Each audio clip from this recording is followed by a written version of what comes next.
Bayangin kamu kerja di luar negeri, gaji lebih dari 130 juta per bulan, dan berhasil nabung setengahnya setiap bulan. Portofolio kamu udah ratusan juta, mulai dari saham sampai kripto. Tapi ternyata, sebagian besar uang kamu malah ditempatkan di saham Indonesia dan koin high risk. Di video ini, kita bahas kenapa banyak ekspat yang secara nggak sadar salah strategi dan gimana caranya rebalance portofolio jadi lebih efisien, aman, dan tetap cuan dalam jangka panjang walau kamu sibuk kerja full time. Tonton sampai habis, karena di akhir video ada contoh konkret portofolio tidur tapi cuan yang bisa kamu tiru langsung hari ini.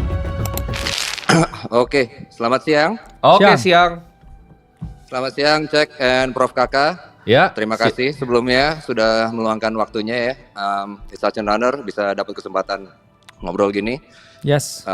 Salam kenal, nama gue Alexander. Gue dari Bali, but tinggal di Western Australia, Perth. Oh, nice. Usia 34, gue dan bini gawe di mining. Oke. Oke, singkat cerita, di akhir tahun 2024 kemarin, gue mutusin untuk terjun ke crypto and saham sampai sekarang. Jadi ya pretty much masih newbie lah ya. Ya. And BTW gue juga member Aceh juga. Siap. Oke, so pendapatan keluarga bini dan gue itu monthly di 13.352. So Ini Australian dollar. Australian dollar. Oke. Jadi sekitar 133 sampai 135 juta per bulan. Saving ratio gue itu very close to 50%. Jadi per bulan bisa nabung ya sekitar 6 ribuan. Ya, 60-an juta, 70 juta lah berarti. Nice. Betul. Portofolio gue di kripto so far ada di 42.573. Ini USD atau? Sorry, Australian dollar. Oke. 42.573. Saham Indo gue ada di 384 juta so far. Sorry, saham apa? Indo.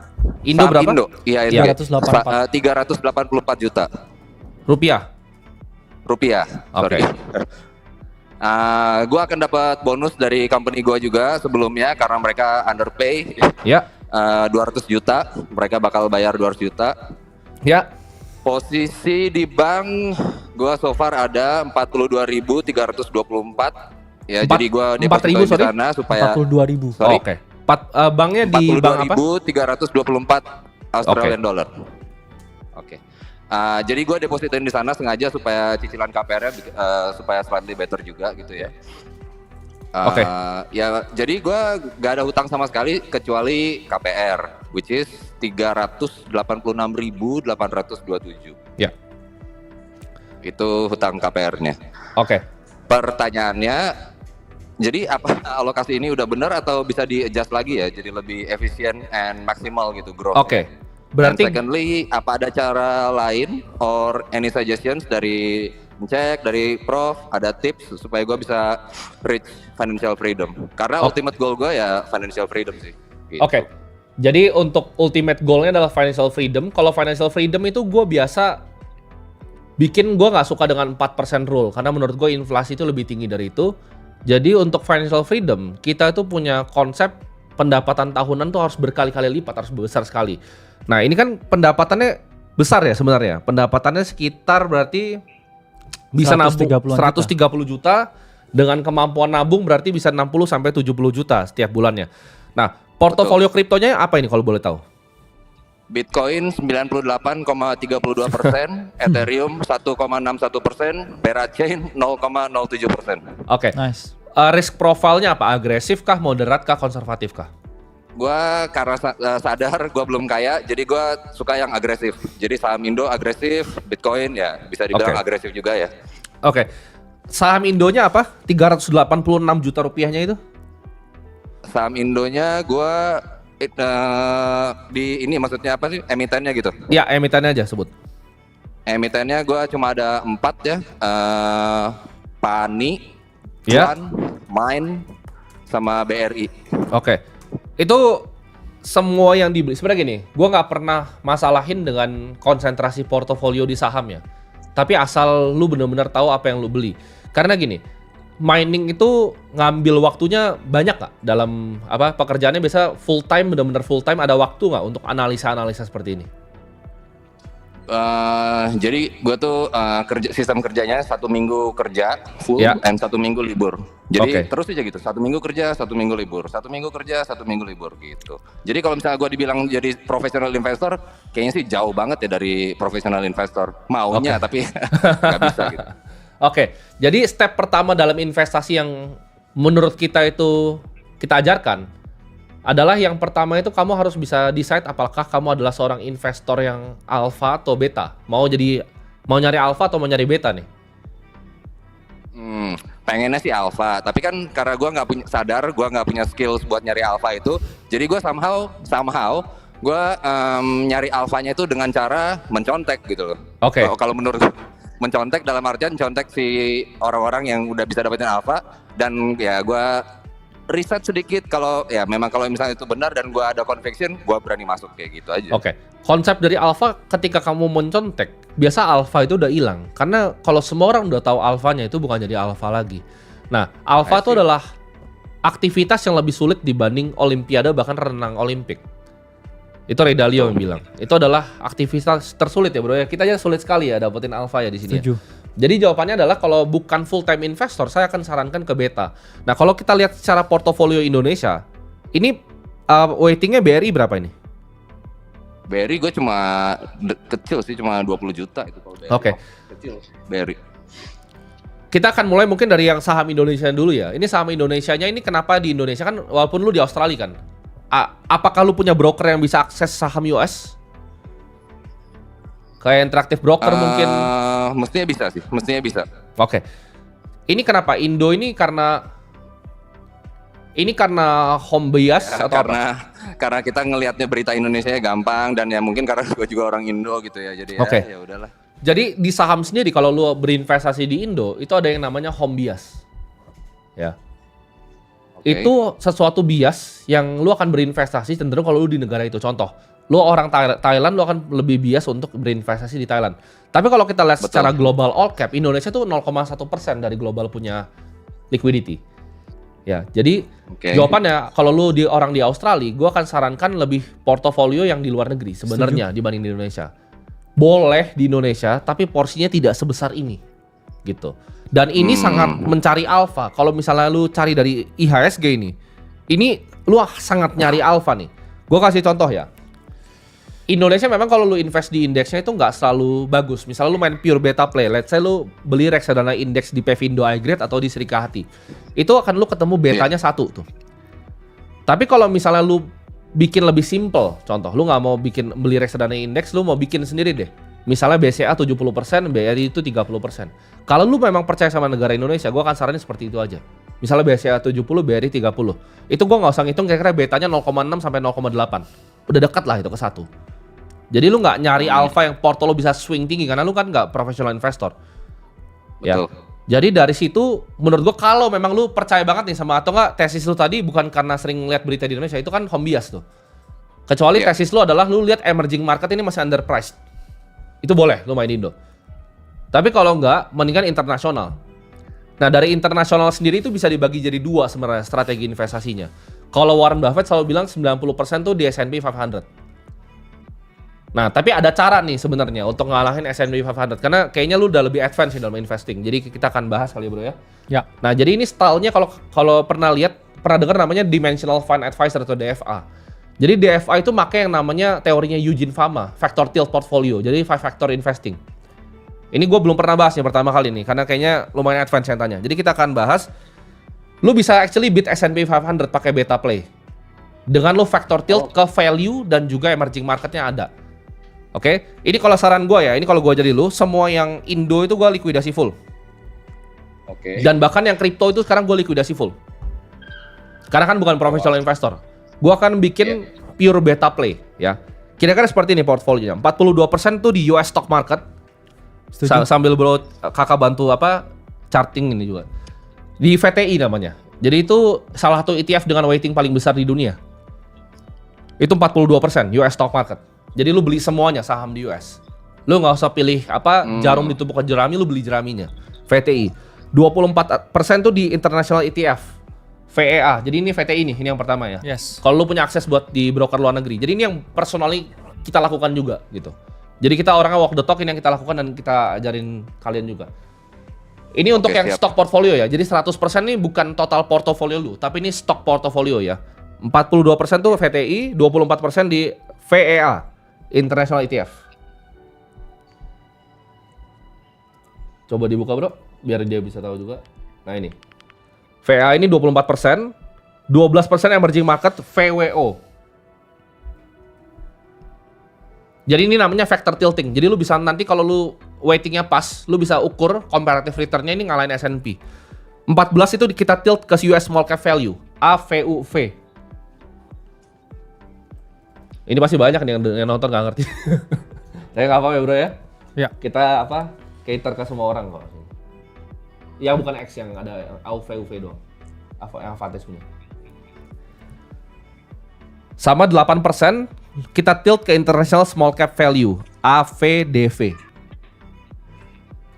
Nah ini kalau ini udah lu levelnya bikin kayak hedge fund sih sebenarnya. Cuman ini lu taruh begini aja, lu tinggalin, ini pasti kalian S&P 500 pasti. Karena gue udah backtest ini berkali-kali. Jadi namanya 5 factor portfolio. Lu bisa cari banyak paper tentang ini, tentang apa? Ya. Cara desain portofolionya gitu. Jadi semua stok investment yang agresif, ini kira-kira lu bisa beat S&P by 1-2% lah harusnya. Kalau lu malas bikin ini, langsung VOO aja, beli S&P aja udah. Kalau lu malas. Cuman ini kalau lu mau pakai stylenya Dimensional Fund Advisor, lu pakai yang ini. Sambil nyatet ya itu. Paham nggak? Tes. Ya, halo? Masih ngikutin? Sinyalnya hilang ya. Oh, hilang sinyalnya ya tadi. Sampai mana tadi? Iya, udah ada lagi. Sampai mana tadi? Yang sampai cek jelasin itu ya, apa namanya yang ETF itu. Oh ya, berarti udah nangkap ya, nanti tinggal nonton replaynya aja ya, ETF ya. Kira-kira portfolio seperti Nonton itu. replay lagi pasti. Iya. Jadi kira-kira gua akan saranin portfolio nih Bro Kakak bantuin bikin pie chartnya, Oke. dia bikin dulu. Mungkin bisa disebutin ulang untuk VTI. VTI 42%, Ya. International ETF VEA 24%, Ya. 12% emerging market VWO, 14% US Small Cap Value AVUV, Yes. 8% International Small Cap Value AVDV. Nah ini dia. Jadi ini portofolio pure beta tinggal tidur. Ya. Nggak perlu apa? Ini portofolio tidur beneran nih. Jadi ini pure Sama beta. sekali nggak ada Bitcoin di sana, cek. Apa? Ini Di saham. luar ini. Kagak ada. Ya. Ini saham. Jadi kan Oh, sorry, kalian saham, punya sorry. portofolio Iya, betul, saham betul. tadi. Yes. Ya. Lu kalau portofolio saham daripada lu stock pick di Indonesia nanti kebakar, bikin seperti ini. Pakai international broker. Siap. Oke, kalau untuk Bitcoin sendiri, kalau misalnya lu emang punya conviction dan tesis, balik lagi, lu apakah profesional crypto investor full atau enggak gitu. Lu bisa bikin barbell strategi kan. Karena Bitcoin kan sangat agresif ya. Lu bisa mungkin taruh 10-20% di portofolio. Jadi ini jadi 100%, dari 80%, Bitcoin tuh 20 tuh masih bisa. Asal Oke, time frame lu 10 alokasinya gitu tahun. ya. Iya. Tapi percayalah, lu bikin portfolio ini 80 terus Bitcoin 20 itu akan outperform portfolio lu jauh banget nanti. Setuju. Siap. Jadi setiap gaji 60 juta langsung bagi, Brad gitu. Bagi lagi, Brad. 80-20 langsung. Yes. Pastinya juga dengan ini ya, metode DCA ya. Betul. Kita ngomong jadi DCA. Oke. rebalancing kita nggak ada masalah dengan tadi portofolio kripto yang disebutkan. Yap. Sorry, mau tanya itu untuk istrinya bekerja atau enggak? Iya, itu istri juga bekerja ya. Oke. Jadi berdua itu gaji full. Jadi kayaknya udah nggak bisa ya bro cari alfa yang berlebihan. Karena kan biasanya kalau konsep orang di Jepang biasanya istrinya yang kayak aktif Ya. di market ya ketika suaminya kerja. Tapi kalau ini sama-sama kerja, solusinya menurut kita ya indexing dengan Ini metode ini. Plus kalau punya conviction terhadap Bitcoin kita ngomong maksimal 30% dari punya Ya. harta. Tapi sekarang Maksimal pun kita 30%. ngomong dengan gamblang juga di Ya. sini bahwa Bitcoin itu sangat volatil. betul. Plus juga Bitcoin itu memiliki yang namanya siklus. kalau nggak tahan dengan drawdown 50%, mending di trimming. Itu posisi sebenarnya CZ Bitcoin-nya. yang bilang sih. Jadi CZ Yes. waktu itu pernah bilang, lu kalau taruh duit di Bitcoin nih, contoh sekarang, berapa tadi di kriptonya bro?